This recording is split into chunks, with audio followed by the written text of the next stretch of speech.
I still remember the day I walked into that small coffee shop with only $20 left in my wallet.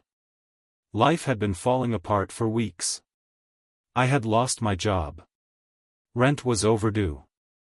And every interview I went to ended the same way: "We'll call you." But no one ever did. That afternoon I sat in the corner staring at my phone, refreshing job listings that all required experience I didn't have. The waitress noticed. She had kind eyes and a quiet smile. She came over and said gently, "Rough day?"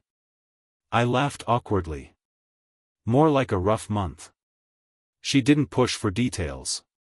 Just refilled my coffee and said, "Well, sometimes bad months lead to better stories." Her name was Emily. Over the next week, I kept coming back to that café. Not because I could afford it, but because it felt like the only place where someone noticed I existed. Emily would ask simple questions. "How's the job search? Any luck today?" Each time I'd shake my head. One evening, when the café was almost empty, she sat across from me for the first time. "You know," she said quietly, "my dad owns a small workshop across town." I looked up. "He fixes old furniture. Tables, chairs, sometimes antique pieces." I shrugged. "I've never done anything like that." She smiled softly. "Neither had the last guy he hired." I hesitated. "Why are you telling me this?" She looked down at the table for a moment before answering. "Because my dad needs help. And because you look like someone who just needs a chance." The next morning I stood outside a small wooden building with a faded sign that read, "Harris Woodworks." The door creaked open before I even knocked. A tall man with gray hair and rough hands looked at me. "You the kid Emily told me about?" I nodded nervously. He studied me for a moment, then stepped aside. "All right. Let's see if you can sand a table without ruining it." That's how it started. At first, I made mistakes. Lots of them. I sanded too hard. Dropped tools. Mixed the wrong stains.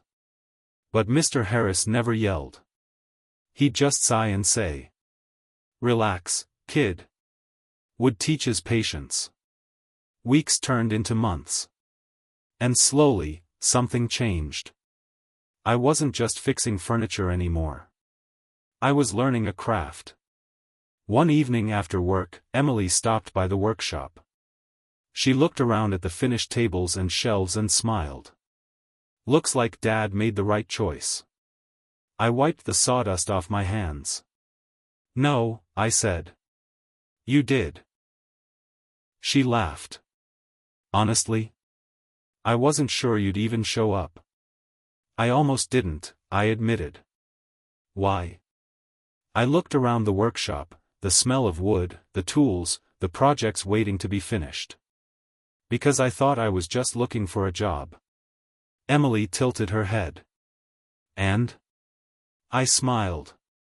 "Turns out I was looking for a place to start again."